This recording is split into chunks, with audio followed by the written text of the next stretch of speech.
Good morning, folks. I'm just going to give it a few more minutes to get going here because I'm expecting a few other folks that have RSVP'd that I'm not seeing on here quite yet. So just hold tight for just a few more minutes. Thank you.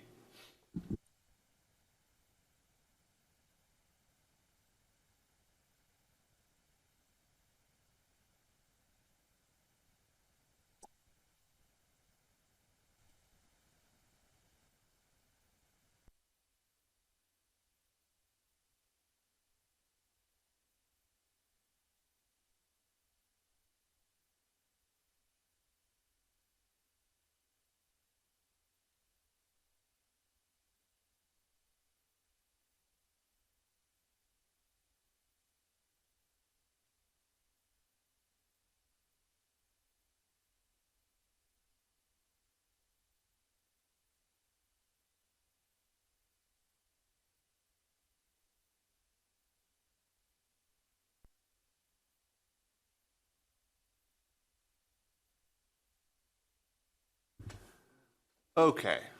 We might still have a few more folks trickling in here, but I'm going to go ahead and get started with the introduction portion of this meeting. And as folks come in, they can join us as they do. Hopefully you are all here for a rulemaking advisory committee on the division's plans for rulemaking on permit-ready plans, development and publication process. If you are here for a different meeting, you're in the wrong meeting.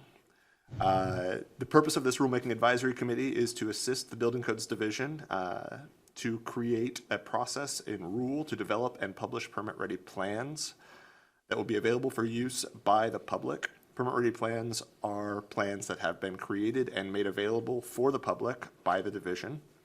If a builder uses a permit-ready plan as the basis for a new building, then the permit application will be exempt from some aspects of plan review. Again, hopefully you're all here for that reason. I'm guessing so. As you may have noticed just now, you're going to hear a certain amount of me reading from the agenda that I gave you. My high school English teacher would be disgusted with me for doing this, but I'm going to do it anyway because I have it written out, and that way I don't mess up what I'm saying as much. And by way of introduction, I am Andy Boulton. I am a senior policy advisor with the division. I'll be facilitating the meeting. Ideally, I will minimize the amount of talking that I do so that we can hear from everyone here that is here to contribute. At my right is Tony Rocco. He is the manager of the Housing and Building Safety section of the division, and he is here to offer technical support when I become out of my depth. That is the sort of setup for the meeting, and there's a number of us here, but I would like to go ahead and do some, just as a quick reminder, if you are not talking, it is a good idea to mute, that way we don't get the crosstalk, and if you are by chance listening to the stream as well as the Zoom, you might notice a delay between the two, which we can mute you on our end, so that will not be a problem for us, but it might be annoying for you. Okay, like I said, I'm Andy, this is Tony, and I'm going to go through and just sort of call on folks as I see you on the Zoom screen that I'm looking at, and if you wouldn't mind just giving a brief introduction, name, and who you're here representing, if you're representing someone or an organization, and then I'll move on, and I'll try not to let this screw me up too much as the names on the screen possibly reorganize. Okay. Elizabeth?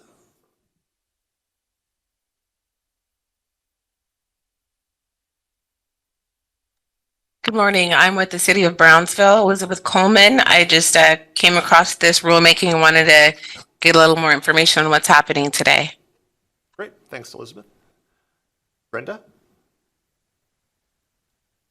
Good morning. I'm Brenda Hartzoff with Northwest Natural. I received an email and thought I wanted to find out what was going on with this information. Thanks.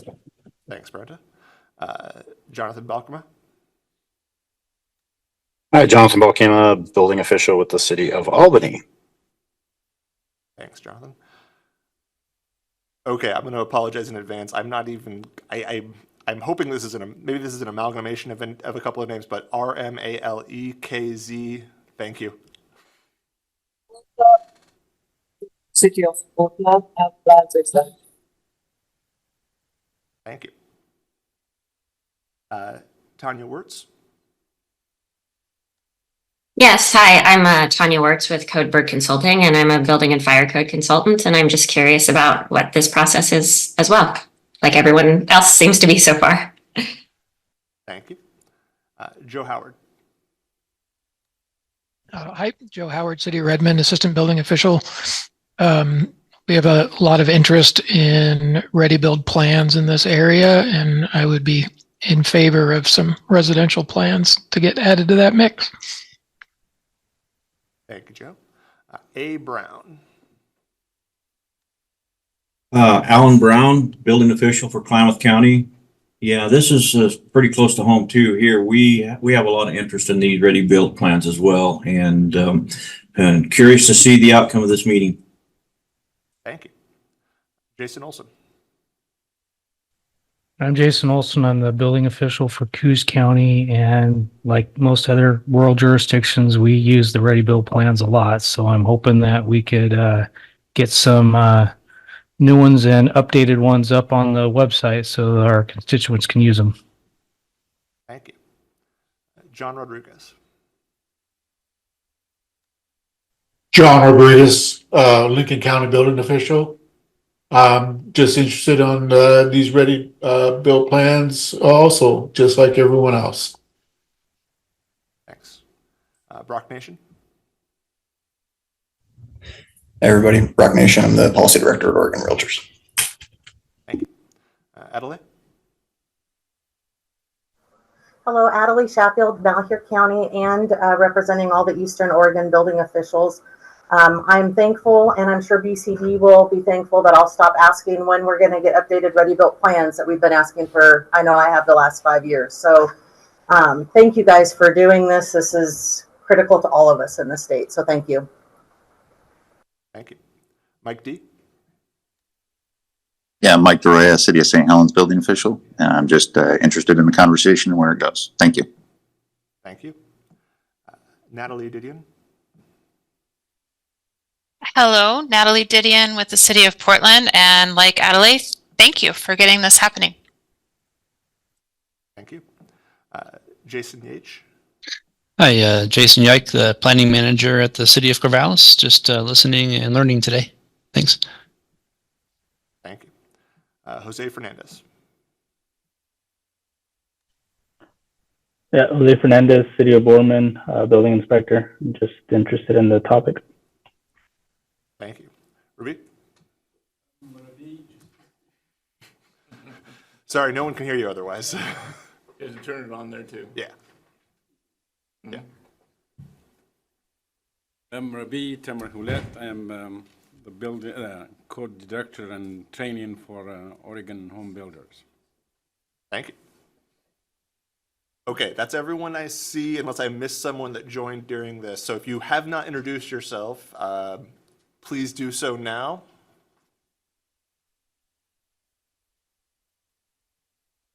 Okay, I'm not hearing anybody, so I'm going to move on. But if you, all of a sudden, it strikes you that you haven't introduced yourself and would like to, feel free to interrupt me. Briefly, go through sort of how the process is going to go this morning. I'm going to talk at you a little bit more, go over some of the background here, and then we'll move into the topics. All of these are in the agenda that should have been sent out in a broad distribution, and the folks that RSVP'd in advance should have got a direct email with the agenda on it. But just in case, I'm going to go ahead and ask Katie, who is running the show behind the scenes here and doing all of the hard work, to post links to the rule language and to the agenda in the chat so that you'll be able to pull that up on your end if you'd like to take a look. Like I said, I will be reading all of this at you as well, but that'll give you something to look at on your end. In terms of meeting etiquette, as it were, this is not really a formal meeting. We try and run it a little bit more like a conversation than anything else.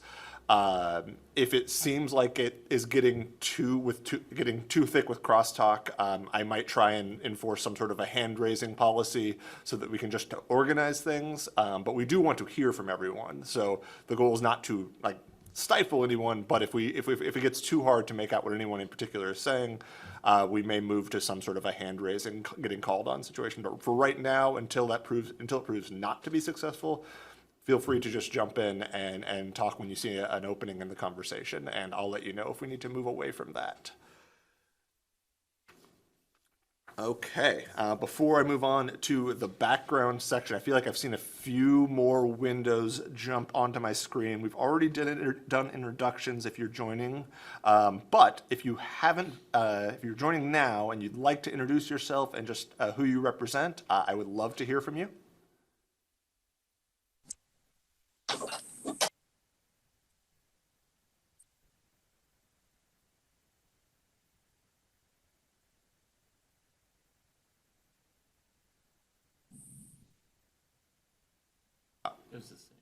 Okay.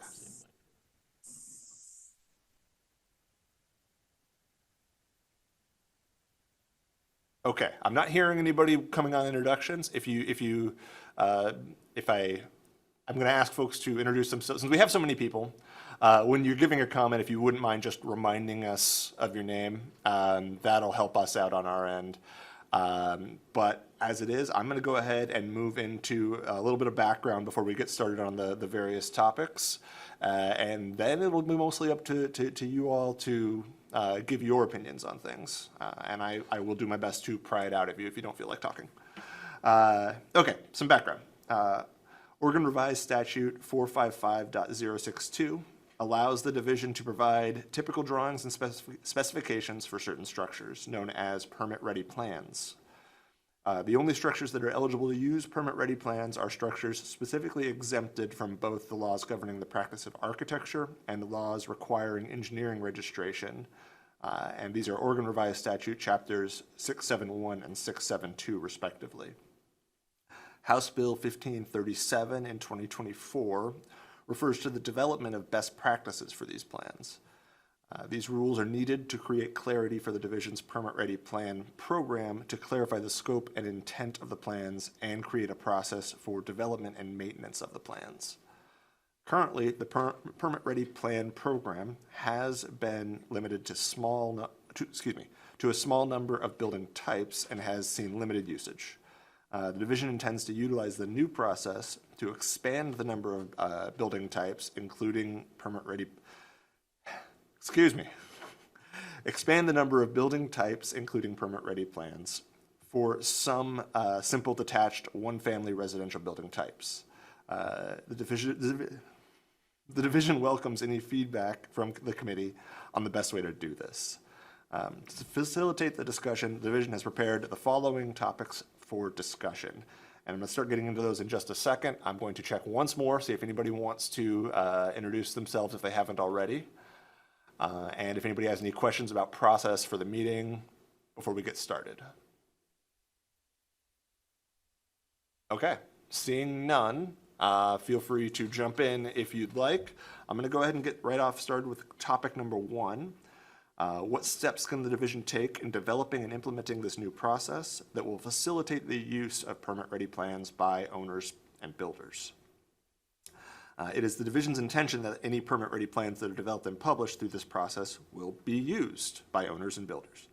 Are there ways the division can craft the process that will result in permit-ready plans that are more likely to be used by builders and the public? After I introduce these topics, it's going to then become a bit of the committee's meeting, and I'm going to do my best to facilitate the discussion, but ultimately, your expertise is what we want to sort of draw out of you here. So if you don't have anything to say, it's going to be quiet for a while until I move on to the next topic. Thankfully, I already see a hand raised. Johnathan. Jonathan Balkema, building official with the city of Albany. And thank you guys for doing this. You know, the ready build plans are definitely something that's very viable. And I know that was a talking point out of the governor's housing and production task force that she came up with.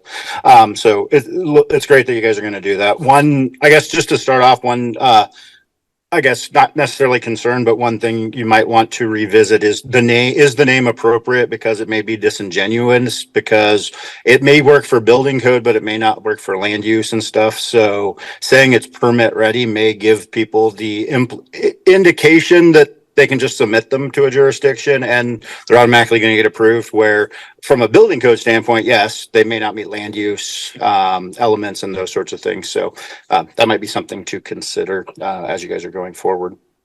To that, one of the things that did come out of the HPAC discussion was the different uses, the variabilities in land use requirements, especially as you start diving into single family homes.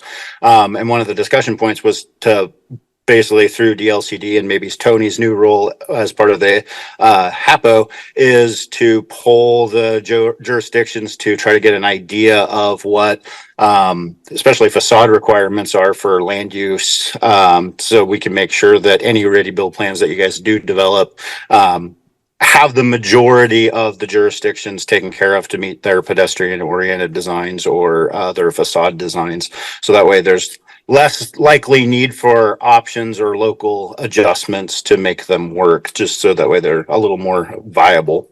And then one of the big ones, I think, from a jurisdictional standpoint, that would be a huge benefit is focusing on the middle housing elements, and then trying to line up the naming as best we can and the sizing. So, you know, utilizing elements that would work for an ADU and a cottage cluster, for example, staying within those parameters. When we get to the single family, I think one that would be beneficial for us when we do the code committees for adoption of the ORSC, maybe one of the homes that you guys actually look at is potentially looking at the statutory one that we have to model everything against cost. Then we actually have a plan to use instead of just a fictitious number within the rules. So those elements would definitely help. But I think really reaching out to the stakeholders, figuring out what we actually need, and then polling the jurisdictions, both plannings and building side, to see what would be most beneficial to focus on. And then I think the big one, and it would potentially need additional legislative support for you guys, is additional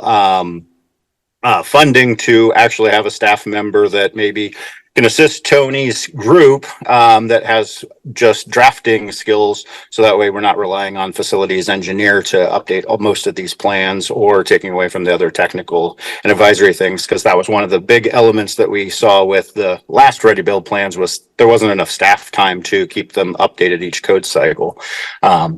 As for options, I know that's one of the talking points that you had in there later. One of the things that we did greatly appreciate was the options in how they were represented in the deck guide. I think that would be a great way to do that going forward for the different elements. So that way it's more of a checkbox. We just verify that it works for our seismic or wind, stuff like that, and we move on from there.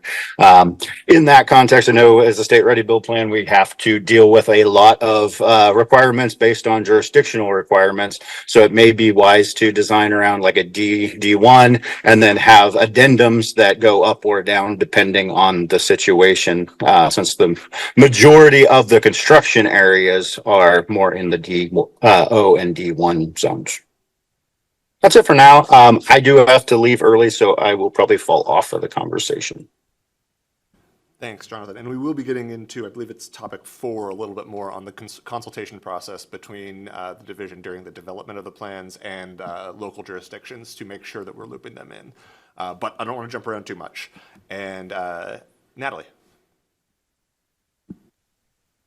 Hey there. Johnathan, you covered a lot, so thank you for that. I just was going to follow up a little more about the outreach piece of this. You know, some jurisdictions have already been working on this for a while, and we've been using, I mean, especially speaking just about Eugene that created the ADU, and other jurisdictions have now been using it also and sharing that. I think it could be valuable to reach out to all the jurisdictions who already have this in place to answer questions about the feedback they're getting from the community. We went live with the ADU a couple of weeks ago, and now we are talking to contractors and homeowners in Portland to figure out what else they would like to see from Portland. And we're getting good feedback. So I won't do so right now, but I'm happy to share that. And I think other jurisdictions have information from the community already too. Thanks, Natalie. Jason? So just to reiterate, I know the one gentleman mentioned getting them designed to D0 and D1. I've used a lot of these ready builds down here on the southern coast, and we are D2 and seismic zone E. There are provisions to get a lot of these simple structures reclassified as D2 in the E zone, but it would be nice if we could get these designed to the most restrictive seismic zone, and then they could be built pretty much anywhere in the state of Oregon because they are designed for the most restrictive areas that we have. I have contractors that are begging to use these, and unfortunately, until we can get them updated, I've had to stop using them for now. I do have a couple contractors that have gotten some houses designed in the E zone, and they're working with their engineers to get us permission to use them on our Ready Build program and stuff. And I'm sure that if we can get those done, then we might be able to hopefully roll those out maybe to other jurisdictions that would want to use them. I've got a gentleman with a 1,500 square foot house that he wouldn't mind putting on the Ready Build site for people to use. So there's a huge demand for this, in our areas and other areas around the state. So. And I just wanted to clarify, Jason, my comment specifically said there was still, it would be, my suggestion would be that there was still an addendum. So basically the details and stuff would be for the DO, D1, since that's the majority of the state's construction areas. But then that addendum would have use this detail in D2, this detail in E. And then for Adelaide, the B's, A, B, and C use these requirements. So that way you go up and go down. Based on addendum, but the base plan is the DO D1. Okay.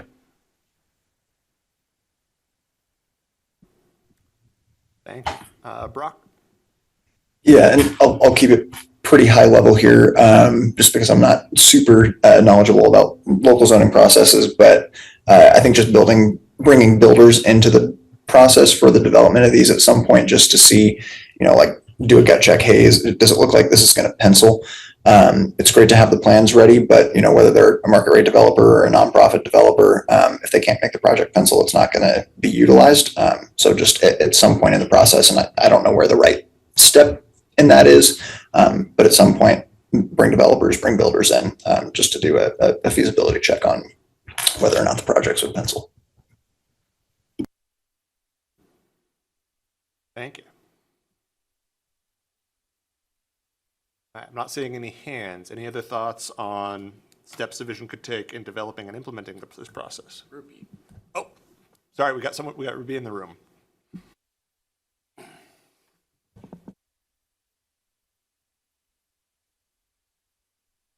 Tamerhoulet. I think, I add my opinion to Brooks. I think we need to reach out to the industry and find out what are the common floor plans commonly used all over the state. I think it will save a lot of time for the staff of Building Codes Division. And this is how it could be beneficial to the industry, and also to find out that really a master plan that they can use for multiple region, or you can create 3 or 4 master plans that to comply with a different seismic zone and wind zone.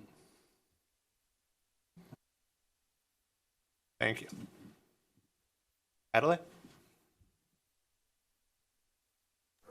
Yes, thank you. Adele from Malheur County. One thing that, and I agree with the outreach to find out what we actually need, but in not losing traction and time, you guys have some great ready-built plans on smaller unoccupied structures, your pole buildings, your decks, your garages, if those could be worked on, being updated while we're deciding what floor plan or facades we need for whether we're doing fourplexes or multiple house design, while we're doing all that outreach, if there was a way to move forward with updating what we currently have, that would be greatly appreciated. That way, that those plans that we use all the time, those will be updated for us to start utilizing while we're working on the other things. That would be my request. Thank you. This is Tony Rocco with the division. Thanks, Adele, for that. So our current plan is to revitalize the current stock of the old ready-build plans. So that includes the deck. I believe that's the priority number one. And then updating the detached patio cover, detached garage plan, and then also pole building structures. So again, these are all structures that are exempt by OSBAY and OSBeals. So there's a limitation there. When we start talking about fourplexes and stuff like that, we're getting outside the scope of what is captured here for the permit ready plans. Hope that helps.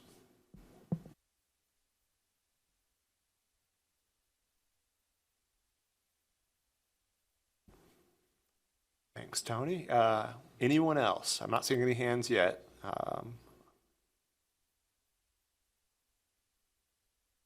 Okay. If I don't see any hands by the time I'm done talking right now, I'm going to start moving on to the next topic, but I just wanted to let everyone know that there will be an opportunity at the end. If you think of something at topic 3 that you meant to say during topic 1, we can always circle back and revisit that. There will also be an opportunity at the end to talk about anything that we haven't talked about already. So if there's something that we're missing, that we don't even have a topic that covers that thing that you think we should know about, there'll be an opportunity at the end to let us know. There will also be an additional opportunity to provide written comments. So if you have the thing where you hang up the phone and immediately realize you should have said X, feel free to write that in an email to the rules coordinator inbox, and we can, we'll still be able to consider it that way. Okay, no hands. I'm moving on to topic 2. Sort of the inverse of the first one. What pitfalls or problems can you foresee that might create a roadblock for either the use of permit-ready plans by the public or acceptance of permit-ready plans by local building departments?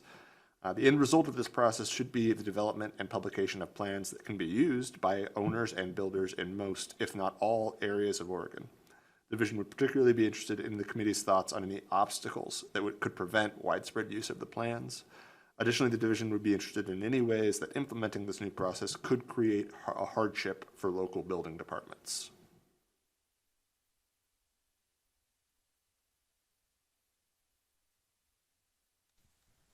I see the biggest thing, oh, I bet Jonathan's saying it too, is the land use concerns, right?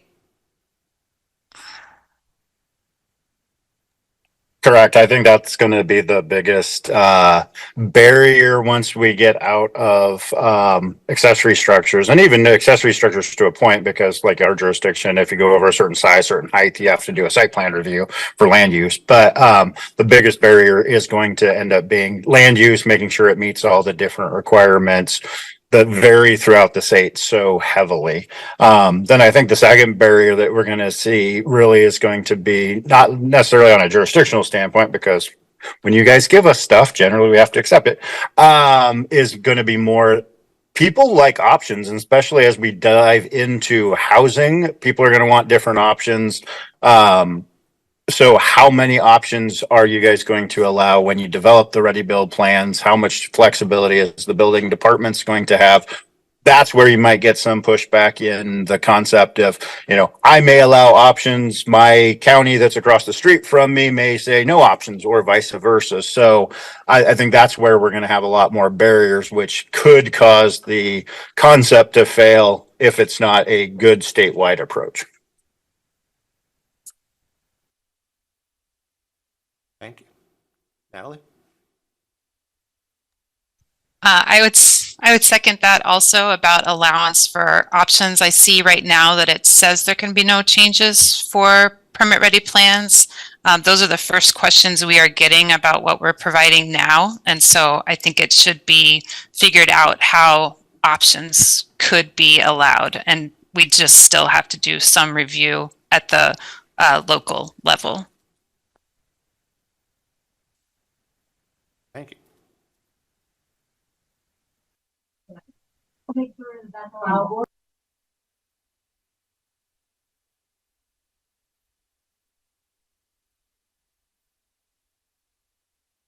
Rock.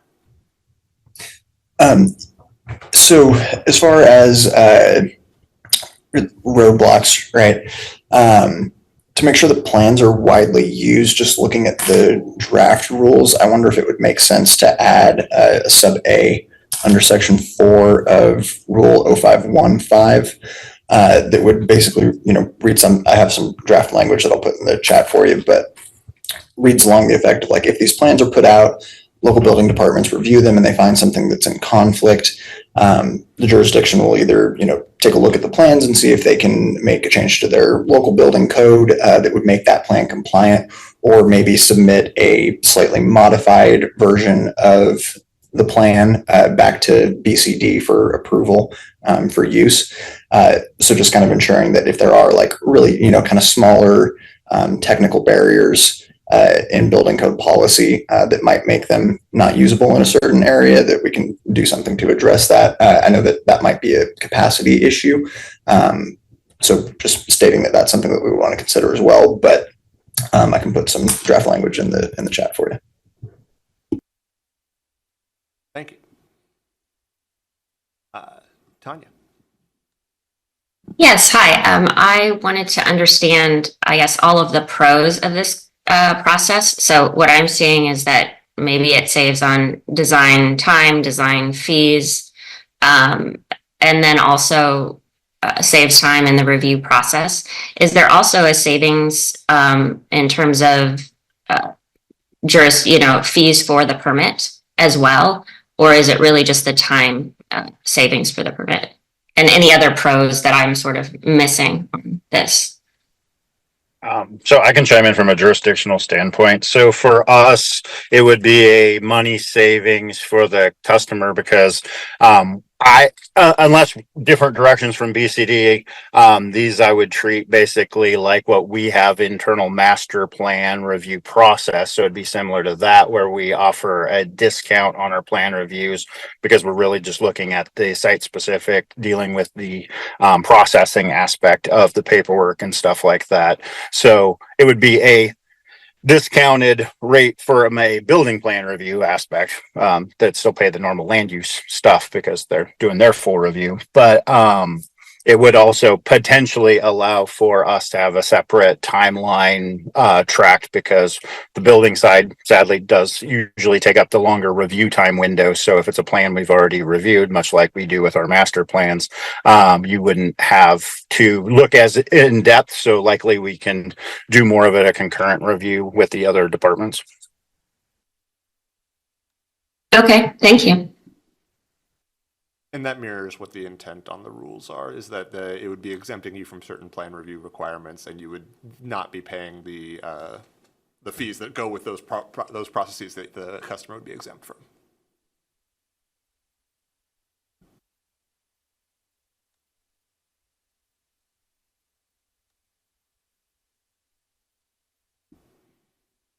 Additional thoughts? I'd like to bring up the fact that possibly that with these ready build plans, especially the single family dwelling units, we could be competing with our design professionals, engineers, architects, and designers. I know there's a lot of contractors that do their own home designs and their own plans, and they only build those plans.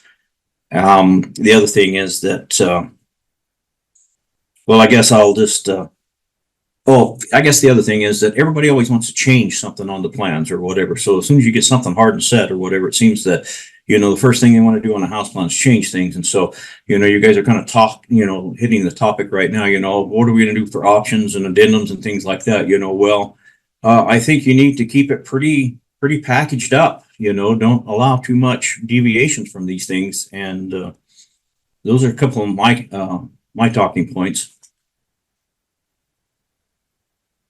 Thank you.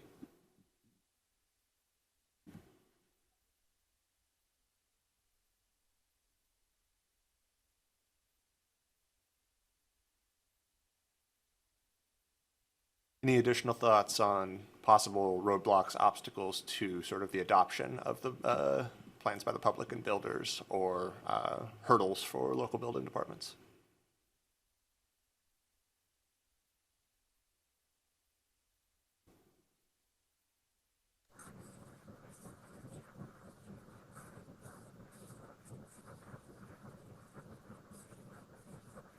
I'm not hearing anyone and I'm not seeing any hands, so I'm going to go ahead and move on. We can always bounce back if we need to. All right, topic 3. Should proposed permit-ready plans be accepted for review from outside the division? It is the division's current intention to only publish permit-ready plans that are created by division staff. Should the division consider plans created outside the division for inclusion in the permit-ready plan program? If the division were to consider plans not created by division staff, what additional processes, if any, should be used to ensure the plans are of equivalent quality as the plans created by division staff? I would encourage the option for you guys to accept plans from other jurisdictions, even outside designers, if they want to provide the division either through an RFP, RFQ, or just we're willing to donate, if that works, for other rules to the program, so you guys can consider it with the CAD file. So it just saves you guys staff time. And it doesn't mean it's going to get published, but you guys can start looking at those different elements, those different features, and see what's there, because you guys only have finite staff time unless we're going to hire a full-time designer to do these sorts of things. And I don't think that's the intent of the program. So, I think it should be open to other people, yes, with limitations. And to your other point, I think staff still needs to review them. Your staff still needs to review them and approve them, just as if it was a master plan review through your own other processes to make sure that it works. But I think BCD should end up holding the ability to use the quote unquote copyright for it going forward. Thank you. Tanya? Yes, so I do think that, the architects should be involved in the process, and maybe it's just in terms of a public comment portion of the design where they have a ability to make comments on the designs. But I do think it's important to keep them, the architects. My background's in architecture also, so that's part of why I'm saying it. But and somebody in the chat mentioned structural as well. So I do think you could benefit from the design community in getting feedback on these and or as part of the development process. Thank you. Rebai, Tamerhoulet, I think the intent of this ready design plans is to be used by everybody, by the industry, by the homeowners. And I think we should open it and send these plans to the organization and take a look at it and see from their stakeholder if they can be widely used. Otherwise, you can produce plans that nobody will use them. Thank you. And I think I would add, if for some reason you guys decide you didn't want to open it up for other people's plans, a happy medium road would be to regionally, because we do have a lot of differences in different areas of the state, maybe BCD staff basically holds design charrettes to work with the local communities, so that way you can get opinions of how things should be designed and do some mock-ups to bring back to the office to actually design and decide what is the best use for the statewide process. Thank you. Natalie? Yeah, I'm probably saying the same thing, but I think it has to do with what resources the division has. I don't think there's anything wrong with getting as many recommendations, ideas that you all can, but it's more plans, more thoughts that you'll have to keep track of and organize, and so it becomes a timing issue. So I think it would be like figuring out how the division can support that through staffing. Thank you.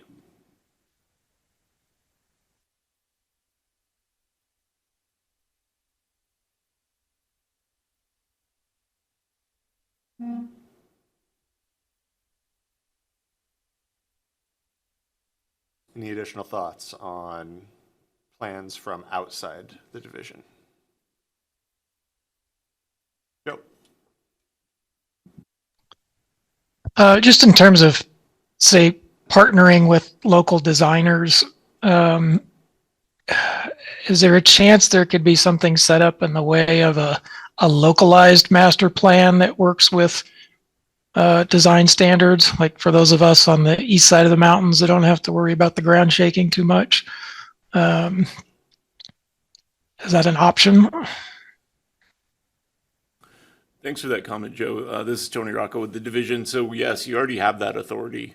You already have the ability to accept master plans. And then also, if you look at 455-062, it allows you this same ability and flexibility to develop these types of plans and specifications locally as well. So whether that's partnering with, design professionals in your local community or, working with your staff, that already is an option today. Right. And we've done that with individual home builders. Not a whole lot recently. It's kind of gone by the wayside, but I was just thinking in terms of a statewide standard that had some flexibility without necessarily the state having to come up with a different design for each jurisdiction based on seismic and wind loads.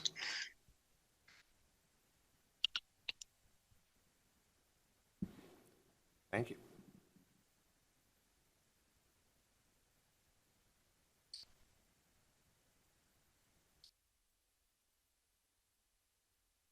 The additional thoughts on topic 3.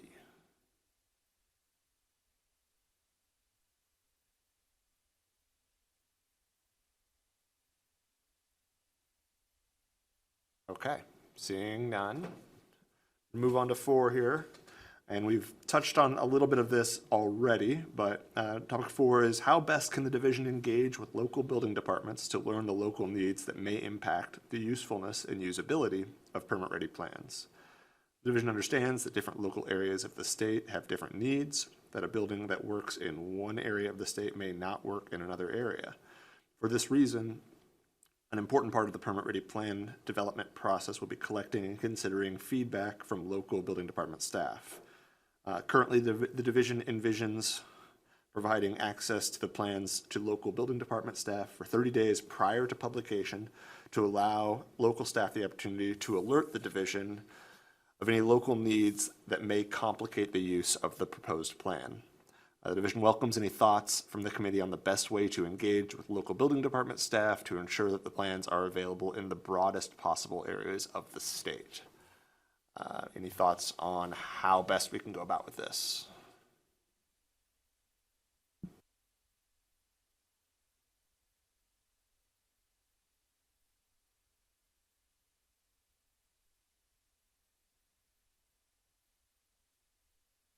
Adele. I think one of the best ways to engage is with our regional chapters that we have of building officials. You have Southern Oregon, Central Oregon, Eastern Oregon, and that is a point of contact for multiple jurisdictions where they hold regular meetings and they can discuss that and give feedback to their area. That without going to every single jurisdiction, we have regional groups that meet that may be a good way to send and provide feedback through. Thank you.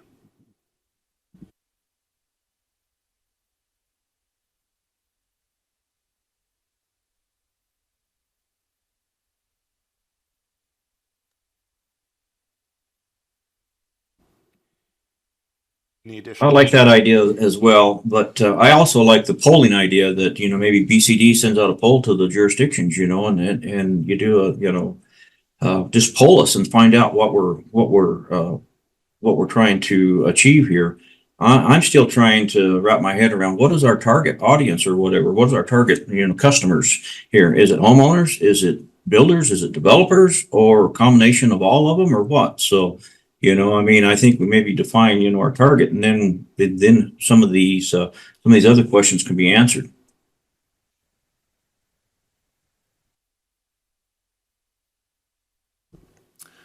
Thanks for that, Alan. It's Tony Rocco with the division. So yes, all of the above, they would all be the customers or the audience, the end user of these plans.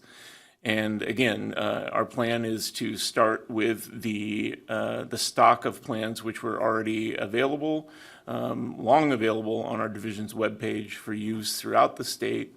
And we're going to be updating those first, and then shifting gears towards smaller detached dwelling units.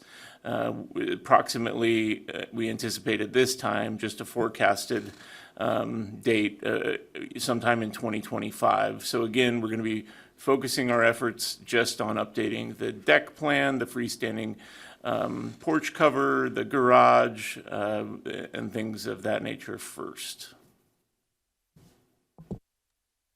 Thank you.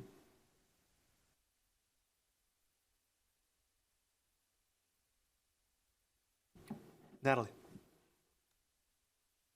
This could be through the regional chapters, like Adele said, or a poll. I think figuring out the jurisdictions who were using the ready-made plans, prior to when they were outdated, and then the jurisdictions who have started just creating their own, those would be really valuable contacts to start with to find out what's working, what's the feedback they're already getting, to know how to move forward. And I think there are places all across the state that have started to move forward with this concept on their own.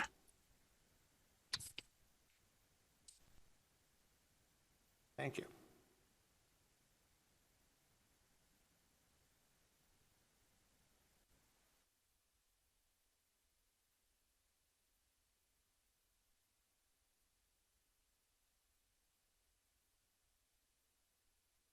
What do folks think about the 30 days timeline? Is that, regardless of whether we're going directly to local building departments specifically or the regional groups, in terms of opportunity to review, is 30 days sufficient, more than enough, less than enough?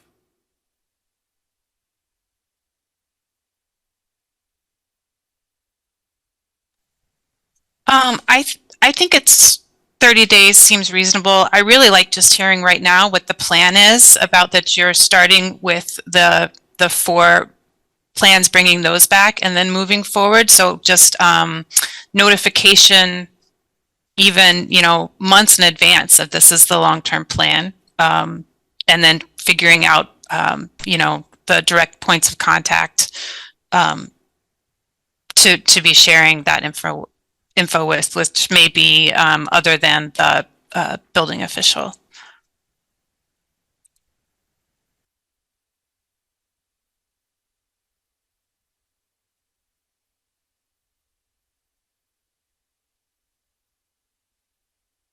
Tamerhoulet.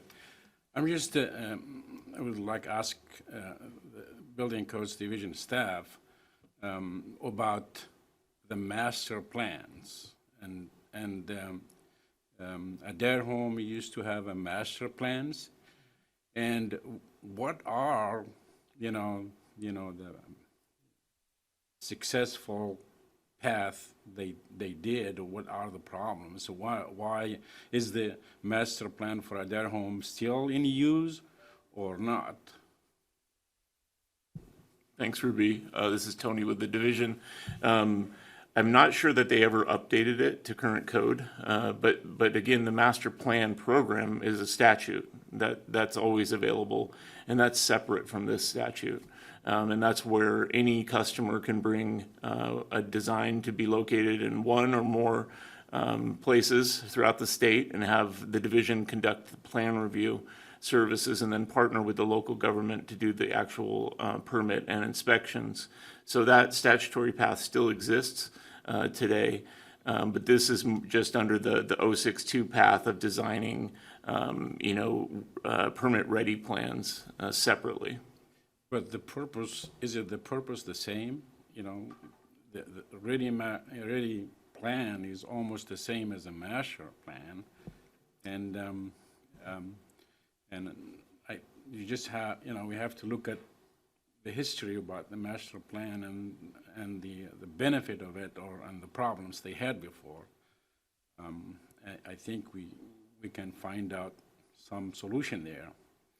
In addition, I think we should talk to the contractors that they have a mass production of housing and see what are the best, plans that they were used before. We have here in city of Salem, we have Lule. They have a single story around 1,700 to 2,000. And I think that give us some examples where we start and then we go from there, from that single story, small house. And the purpose is we want to increase production of housing and make the process simpler and smooth for everybody. Thanks. I think that's a great comment. And one thing just to note, the difference between the two, master plan is where a company external from the division brings a plan in, and this permit-ready plans is we're developing the plans ourselves. So it's a little bit different, but also there are some parallels there. And I hear what you say about partnering with maybe some builders in the area. So, thank you.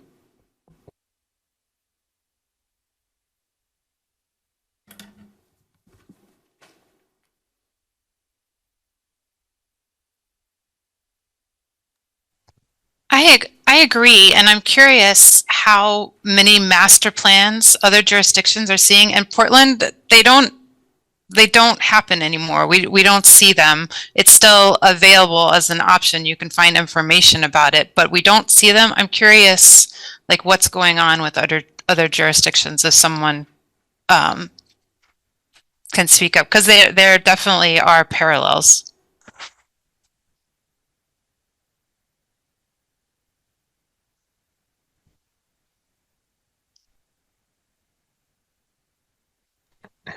I know for us in Redmond, options became the big issue. Like everybody wanted little tweaks here and there, that extra windows, extra doors, moving walls around. It ended up being too much of a hassle for the builders after getting permits issued. We were basically going back in and re-reviewing plans that had gone through the initial permitting process at the half rate, and then basically charging them additional fees to add windows and doors and other things like that. Or I know under previous building officials here, they weren't allowing any changes. And I think that sort of put a kibosh on the whole process for most of the developers that were trying to do it. Well, here in Klamath County, we're getting ready to issue 5 of them this week, and they work well for us. Each one of those master plans have 3 optional roofs and 2 optional garages. So, I basically have, I could have 8. I'd have probably 6. At least 6 different styles per master plan. And so as long as they build the options in or whatever, that gives them some, some latitude to move and change around or whatever. They work great here in our county. I love them.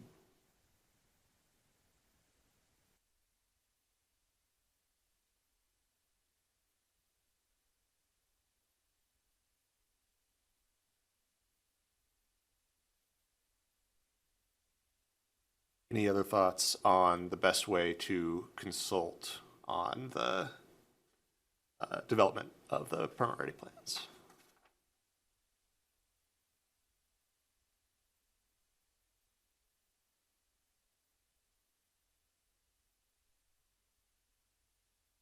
Okay. Move on to topic 5. When a permit applicant is using a permit-ready plan, what permitting processes should they be exempt from, and which processes should they not be exempt from?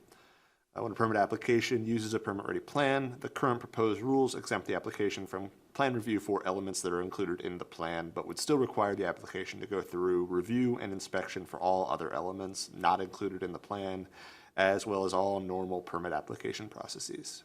Are there any other processes that an application using a permit-ready plan should be exempt from? Are there any concerns about exempting these applications from these processes?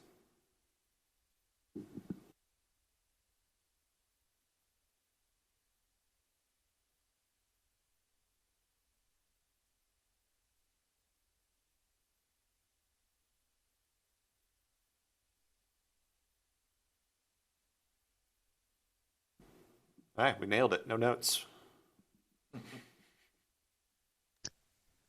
Well, I'll speak up. I'm concerned about waiving the fees. I mean, life safety and review exemption for being pre-approved makes sense, but we still do have to do the review to make sure that it is matching the pre-approved set.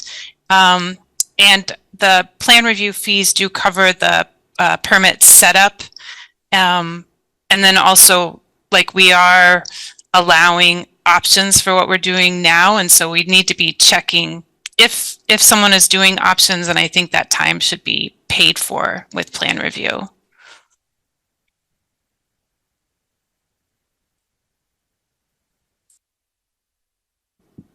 Thank you.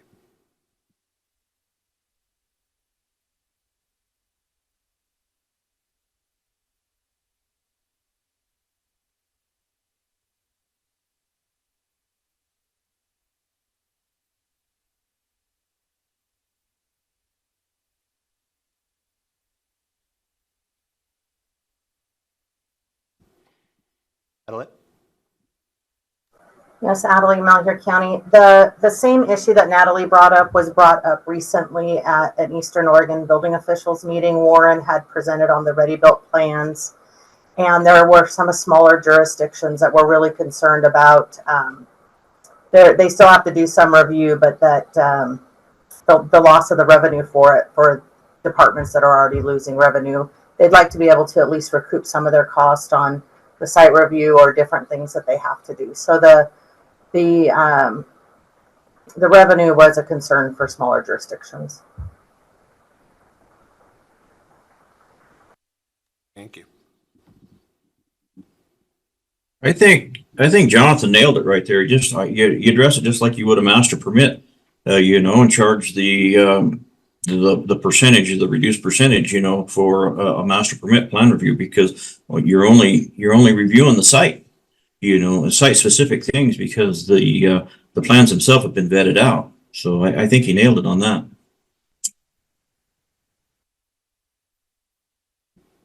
Thank you.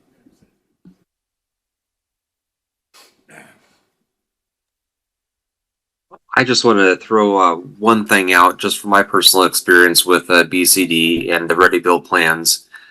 On the review part, we do go through the full set of plans, because I have personally come across multiple where they modified it or edited it to make it look like the original set, but with modifications that they wanted, which were outside the scope of the original plans. So there is still some basic review going through the plans to ensure that they do match what the actual intent of the ready build was. Thanks, Brady. Rebai, Tamerhoulet.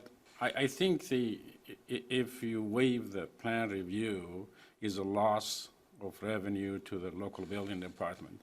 I think if we put 50% of the plan review, you give them flexibility also to the local building officially. If they see some minor changes, they can process the building. But if there is no plan review, any discrepancy between the plans and the original ready-made plans will basically reject the plans. So I think if we have to give some kind of revenue to the local building department, and also I will suggest that to add that time, these plans has to be approved within 10 working days, so it will be a faster. But if you take the revenue from a building department they will not have any flexibility to accept the plans. Thank you.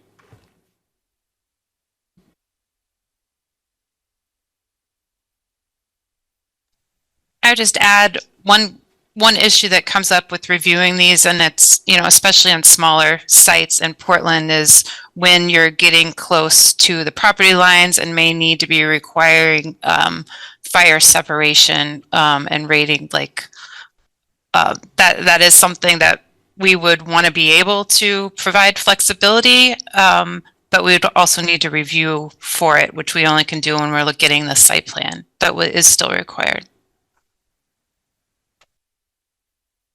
Thank you.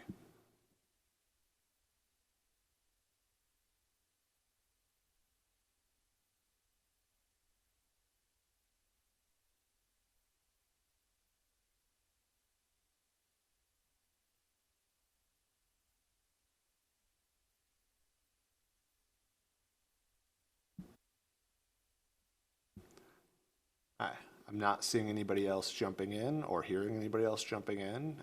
Now is an opportunity to do so before I move on to the next topic, because I am leaning in that direction right now. Okay, I'm not seeing anybody, not hearing anybody. We can always jump back if we have to. All right, topic number 6. How best can the division engage with stakeholders to determine what, if any, construction options should be included in the permit-ready plans? Permit-ready plans are generally intended to have minimal options to keep them simple and easy to use for construction. However, the division understands some construction options, for example, various lumber species, grade, size, etc., may be necessary to increase their usefulness depending on material availability, cost, aesthetics, etc. The division welcomes any thoughts from the committee on the best way to engage with stakeholders to ensure that the plans consider options as necessary to balance their usefulness and simplicity. We've touched on this a little bit already with some other topics, but if you have any other additional thoughts on the best way to include options within the plans without defeating the desired sort of simplicity, I would love to hear them.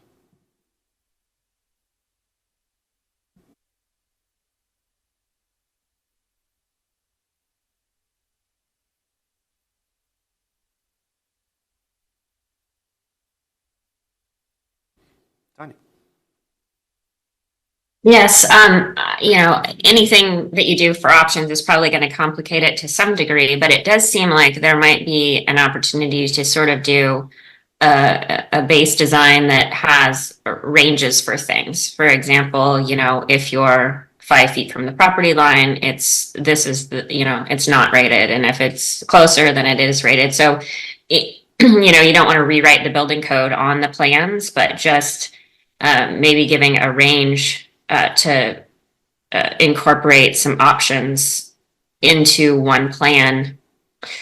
Yeah, as I'm thinking it through, I mean, you can see how it would snowball on itself and could become really complicated. But maybe that's the idea. Maybe just going back to the idea of ranges, right? So that people know within a certain area of the wall they can have a certain size, you know, a range of size of windows, for example, or yeah. I think I'll stop there because it's getting it gets complicated once you start talking about it, but that's my idea. Thank you.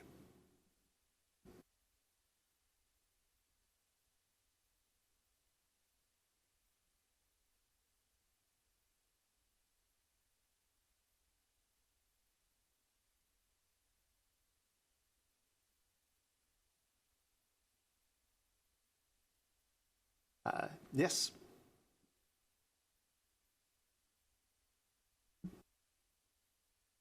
Mike. Yeah. Hey, I guess just in terms of options, maybe just for consideration would be to really focus on a pathway for options as opposed to specific options. So that way, if the customer decides to go with options, there's a pathway that they can set those options in. That I think will also save us time for our review times and some of the complications that come with that.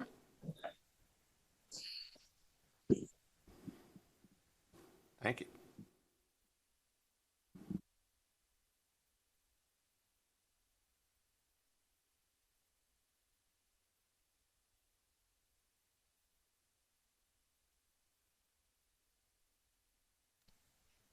Joe here with City of Redmond. I think on the lines of the fire separation requirements, rather than diving into options, it could be helpful if the plans were designed to meet minimum code and be noted for things like wall should be minimum 5 feet from property line, or closer based on projection length, that sort of thing. So people aren't necessarily surprised when they try to cram 4 of these houses on one lot and they're right next to each other. And we have to come back and say this doesn't work without 1 hour walls everywhere. Thank you. Tanya. Along the lines of what the person before was saying related to a pathway, there could also be a formal way of documenting changes so that you can kind of see when it comes in, oh, they've made 3 clear changes or they've made 50 changes, and you'll kind of know how much it's in alignment with the original intent versus, an abundance of change. Thank you.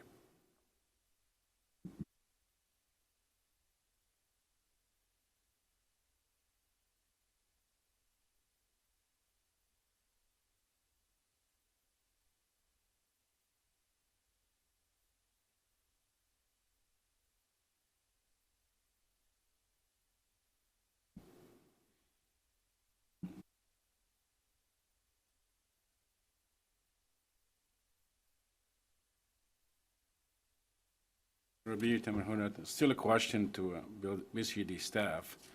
What is the intent? What are you shooting for? Are we looking for starter home, single story, more than 1 story?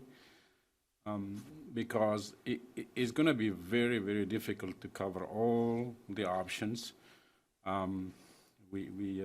When I was with the city of Salem, we have a master plans and we have house with a garage on the left, and we with the option on the on the left. You may change the pitch roof to certain height, but to cover all the options, this is, I would say, impossible. I think if we are shooting for starter home, and we have to have some options, like a garage on the left or the right, changing the roof. You can move openings within the code compliance for bracing. And we start there and we see what's the result, how these plans are used. Then we move to other options. Yeah, it's a great point, Rebai. And what we've committed to so far is, again, updating the accessory structures first, and then moving into ADUs. So although ADU doesn't mean much to us in the building code, detached small dwelling units. So we'd be looking at, those that kind of meet local zoning regs for minimum and maximum sizes, before we even get into the discussion of possibly looking at starter homes. So that's the plan that I know of today. So. I think that's, I talked about the fees. You have to give some kind of fees to the local jurisdiction so they can have kind of flexibility of approving the plans if they see that openings are moved, but they didn't change anything in the bracing, and they can approve them. But if we don't give them any, with the exception of just review the site specific, and the foundation, then any changes in the plans, they are not going to cover a lot, and they will be rejected.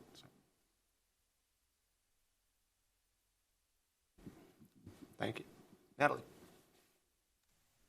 Yeah, I think rather than thinking of this as how the division can provide options, it's more just allowing for changes to be made to the drawings? I mean, that's the first question we're getting is like, could I move this wall over a bit? And so it's just figuring out how to say it's okay for the changes, for any changes to be made, because these are so valuable just for individuals who want to do the full project themselves, to have some kind of baseline to start from, have some drawings that they know, okay, this is the foundation, these are the details that I need so I can get this through the permit process and I know how to build it. So it's not necessarily that we are, drawing all of them flipped and not flipped, different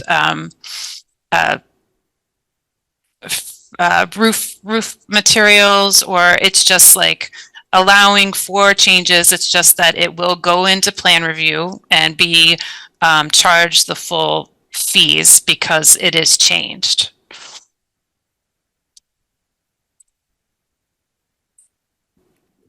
Thank you.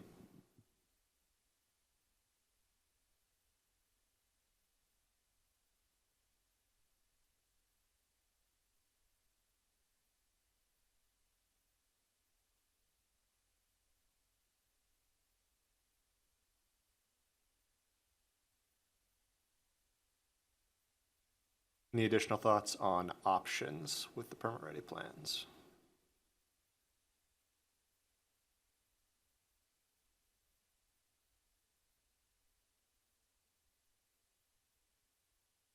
Okay. Then move on to our penultimate topic, one of my favorite words. What are the potential fiscal and economic impacts of this rulemaking? With any rulemaking, the division is required to make a particular note of the potential fiscal and economic impacts that could result from the new rules. The division is requesting input from the committee on the nature and extent of any fiscal or economic impact that may be caused by this rule. Some examples of a potential fiscal or economic impact would be, are there additional costs or requirements on local municipalities? Are there additional costs or requirements on particular business types? Will the new rule require additional training to implement, comply with, or enforce? Will the new rule make particular actions or products more or less expensive? This is just a list of some examples. Any thoughts on fiscal and economic impact that would go beyond the items detailed in this list are welcome. And this would should note that this would also include any, in addition to additional costs, it would also include any additional savings. Anything you can think of that might involve money or requirements would potentially be relevant here. Does the committee have any thoughts on any possible fiscal or economic impact created by the new rule?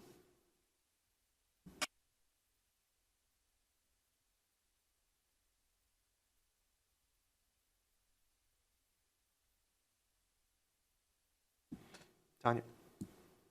Yes, this was brought up lightly before, but the impact to local residential designers or architects or engineers who are, being hired for these small sorts of structures, it may diminish the available amount of work that they have and impact their living. So that's one thing that crossed my mind when I first saw this come through as an option.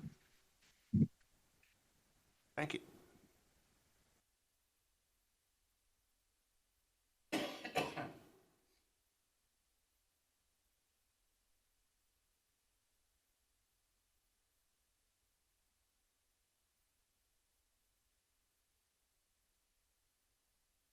Any other thoughts?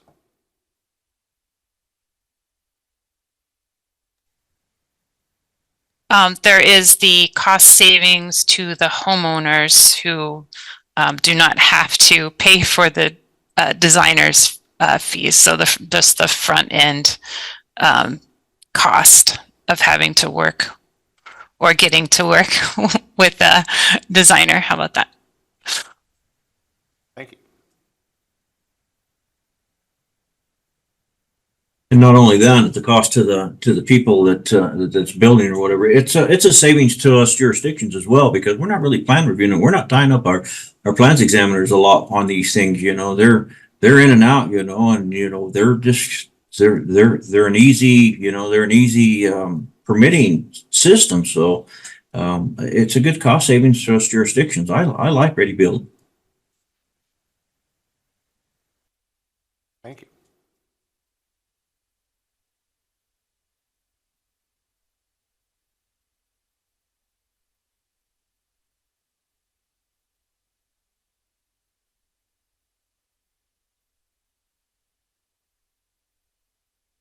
All right.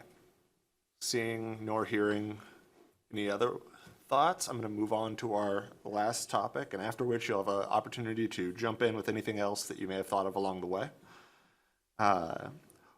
What are the potential impacts on racial equity in the state? With any rulemaking, the division is required to make a particular note of any potential impact on racial equity in the state that might result from the new rules. The division would welcome any input from the committee on the nature and extent of any impact this rule may have on racial equity in Oregon.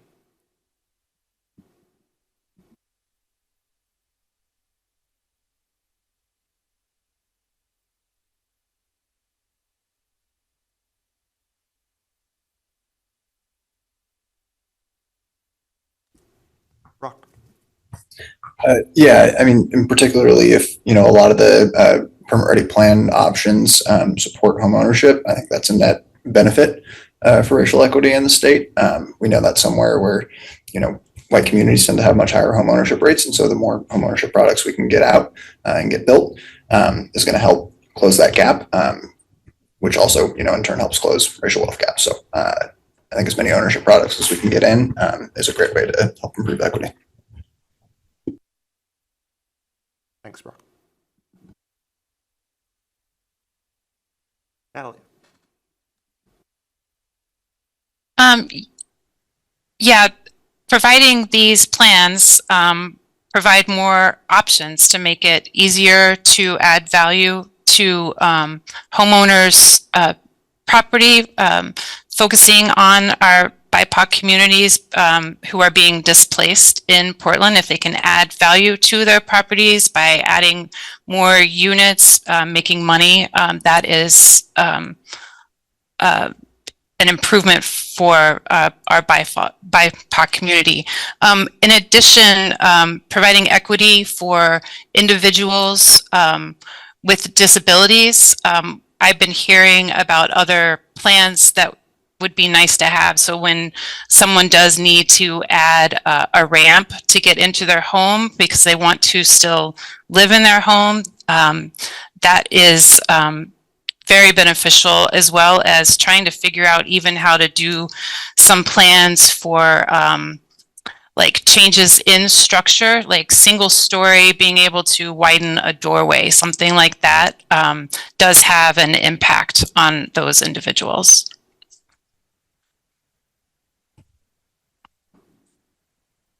Thanks, Emily.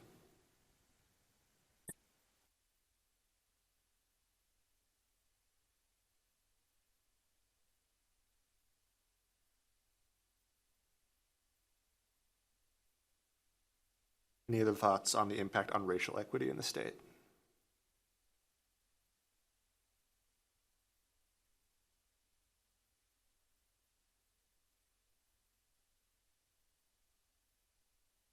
Okay, not seeing anything. Feel free to jump in if I'm wrong. But that is our last topic. This is an opportunity now either to circle back on something that you think we should revisit, or speak up about something that we did not address at all that you think we should consider. So it's sort of a free-for-all at the moment. Mike. Yeah, I guess something that kind of got brought up was the idea that, people make changes that maybe they don't want people to notice, or so I guess just maybe considerations for the custody if we get into more complicated structures like single family dwellings and such, maybe just considering the custody of those plans and how they, how they're available for us as jurisdictions to pull them up, as opposed to maybe receiving them over the counter from the customer. I don't know. I just just more along the lines of just how we can maybe prevent that so that, again, the review can be streamlined and really save the time and the money that the customer is expecting. Thanks, Mike.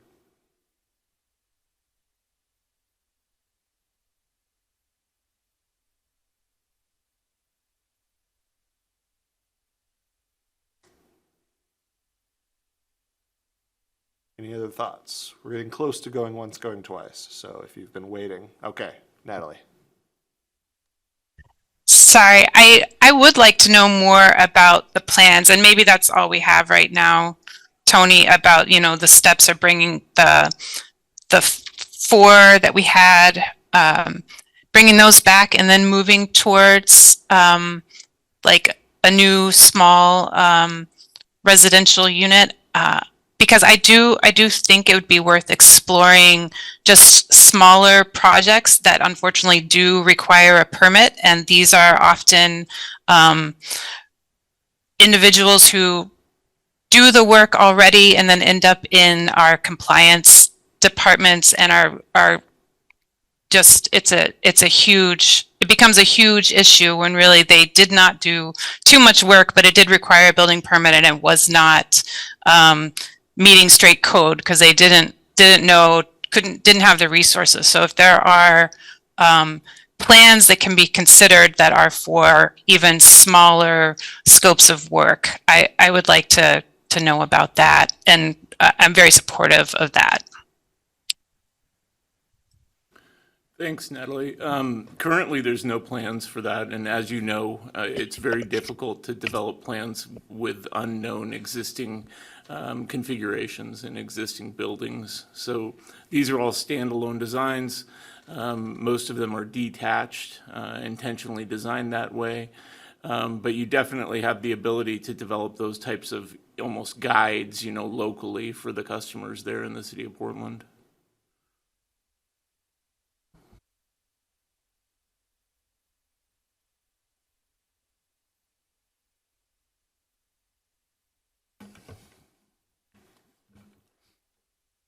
Rebai, Tamerhoulet. I think it's really not an easy task to come up with, especially, you know, a residential floor that can be used with multiple options. I think, you know, try to strike the balance where you provide some variable and also give the jurisdiction to, you know, flexibility to see if this, you know, changes is not affecting, you know, the structural system. And also I think that these ready plans need to be reviewed by, you know, the local jurisdiction and the industry, so they can, you have really reached everybody, and they can be used, you know, whether by contractors or homeowners. And I think I came here, I thought maybe, you know, the intent is for increase the housing productions, but I think you know, that's the intent, but it's going to be kind of you know, in a short time.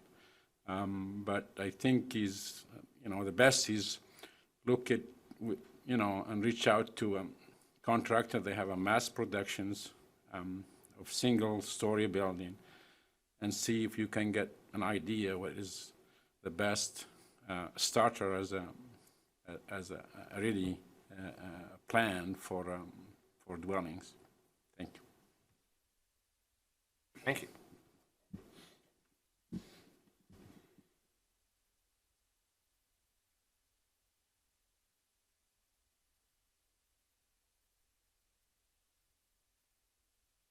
Any other thoughts?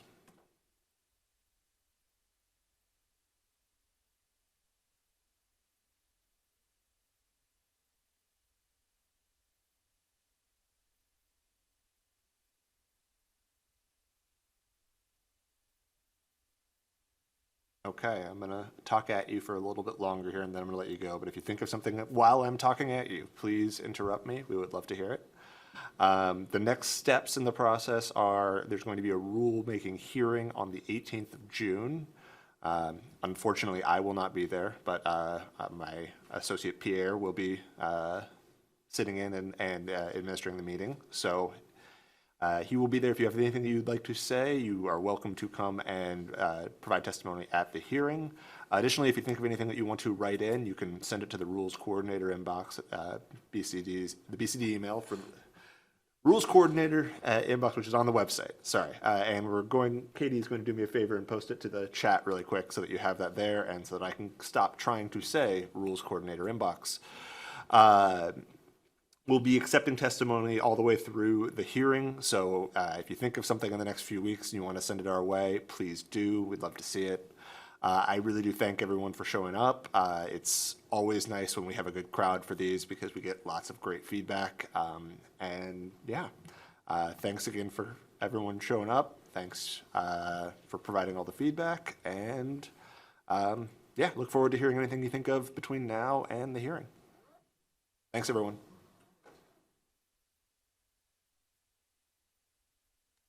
Thank you. Thank you.